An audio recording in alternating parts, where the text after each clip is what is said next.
Hello नमस्कार दोस्तों। आप लोग को स्वागत है आपके अपने यूट्यूब चैनल एमके क्लासेज में। आज हम लोग सीखने वाले हैं प्रॉफिट एवं लॉस के एक टॉपिक को, लाभ एवं हानि के एक टॉपिक को। हमारे टॉपिक का नाम है जब कुछ वस्तुओं का क्रय मूल्य कुछ वस्तुओं के विक्रय मूल्य के बराबर हो। जब कुछ वस्तुओं का क्रय मूल्य कुछ वस्तुओं के विक्रय मूल्य के बराबर हो, यह हमारे टॉपिक का नाम है। और इस टॉपिक से संबंधित प्रश्न को बार बार एग्जामों में पूछा जाता है। तो आइए चलिए देखते हैं इस टॉपिक पर आधारित प्रश्न को। प्रश्न कहता है कि यदि 12 वस्तुओं का क्रय मूल्य यदि 12 गो वस्तुओं का क्रय मूल्य 16 वस्तुओं के विक्रय मूल्य के बराबर हो तो लाभ प्रतिशत ज्ञात करें। क्वेश्चन हमको बोला है कि यदि 12 वस्तुओं का जो क्रय मूल्य है वह 16 वस्तुओं के विक्रय मूल्य के बराबर हो तो कितना प्रतिशत का लाभ प्राप्त होगा, इस चीज को हमको निकालना है। कितना प्रतिशत का लाभ प्राप्त होगा, समझिएगा। इस प्रकार का जब भी क्वेश्चन आए तो हमें क्या करना है, तो जो क्रय मूल्य दिया हुआ है और जो विक्रय मूल्य दिया हुआ है दोनों को आपस में हम लोग घटा देंगे। तो क्रय मूल्य हमारा कितना है, क्रय मूल्य हमारा 12 दिया हुआ है और विक्रय मूल्य कितना है, तो विक्रय मूल्य हमारा 16 दिया हुआ है। इसको क्या करना है, सबसे पहले दोनों का अंतर ज्ञात करना है, यानी दोनों को घटा देना है। 12 और 16 हमको दिया हुआ, 12 क्या है क्रय मूल्य वाली वस्तु है और 16 क्या है विक्रय मूल्य वाली वस्तु दिया हुआ। तो दोनों को हम लोग घटाएंगे। 16 में से 12 गया 4 और बटा का चिन्ह लिखेंगे। 16 में से 12 गया कितना बचेगा 4 बच गया।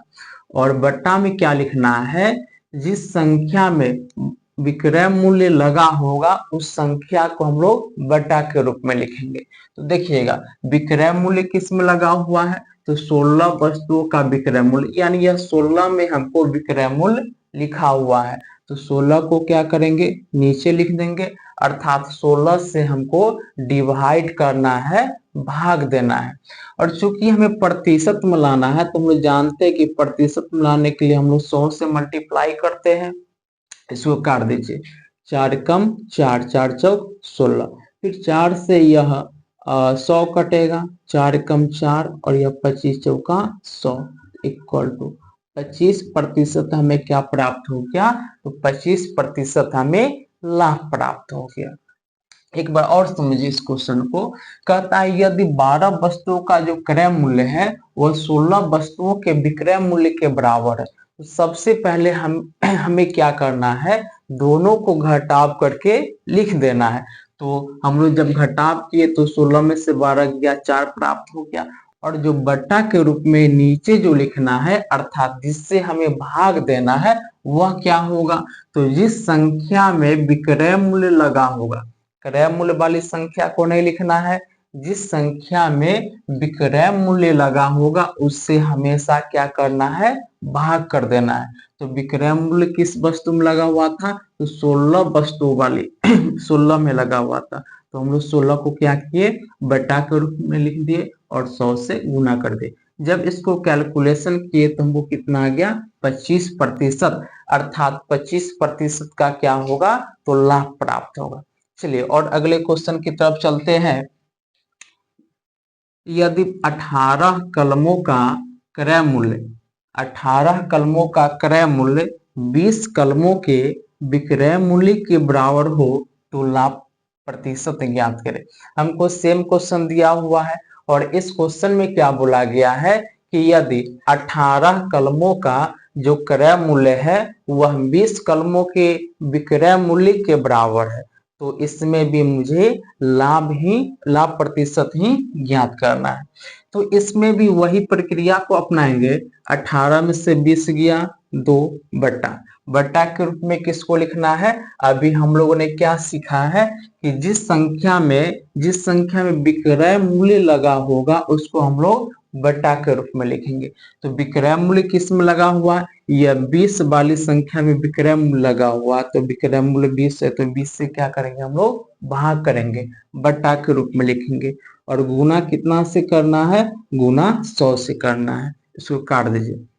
20 से हम देख रहे 100 कटेगा, 20 से कम 20 और 20 पंचे 100। चलिए, तो हमें क्या प्राप्त हुआ? 2 गुना 5।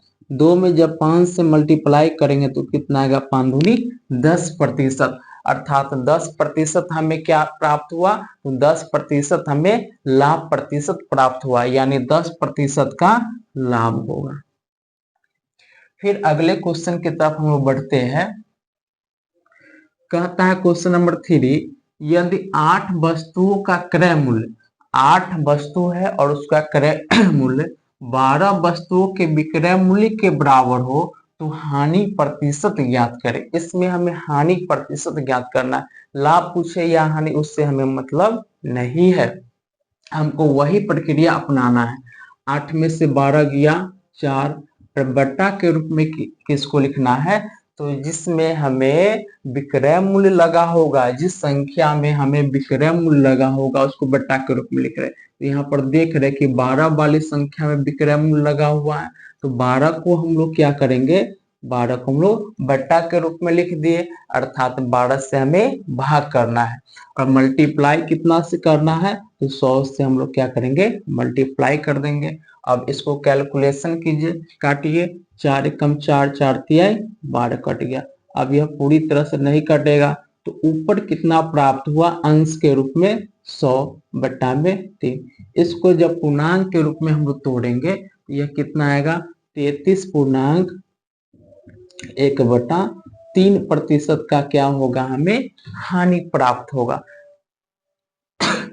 फिर 4 नंबर क्वेश्चन क्या बोला है कि यदि 50 नींबू का क्रय मूल्य, 50 नींबू का क्रय मूल्य 60 नींबू के विक्रय मूल्य के बराबर हो तो हानि प्रतिशत ज्ञात करें।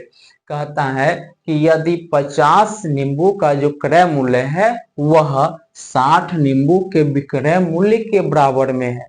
यदि 50 नींबू का क्रय मूल्य 60 नींबू के विक्रय मूल्य के बराबर है तो हानि प्रतिशत ज्ञात करना है। तो यहाँ क्या है? 50 है और यह क्या है? 60। दोनों का घटाव करेंगे, कितना आएगा? 10। दोनों का घटाव में 10 आया। और डिवाइड किससे करना? भाग किससे करना है? तो जिस संख्या में विक्रय मूल्य लगा होगा, तो विक्रय मूल्य किस में लगा हुआ है? तो यह 60 वाली संख्या में विक्रय मूल्य लगा हुआ है, तो 60 से हम लोग क्या करेंगे?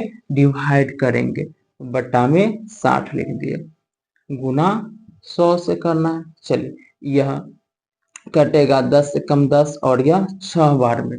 और यहाँ देख रहे कि ऊपर कितना है? 100 है और नीचे कितना है?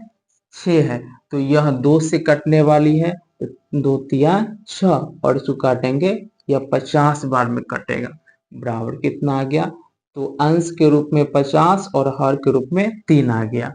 ऊपर 50 और नीचे 3 आ गया। अब इसको पूर्णांक में जब तोड़ेंगे तो कितना आएगा? 16.2/3%, अर्थात 16.2/3% का क्या होगा? हानि प्राप्त होगा। इस प्रकार का कोई भी क्वेश्चन अगर आएगा एग्जाम में तो आप आसानी से इसको बना सकते हैं इस मेथड का प्रयोग करके। यह बहुत ही आसान मेथड है।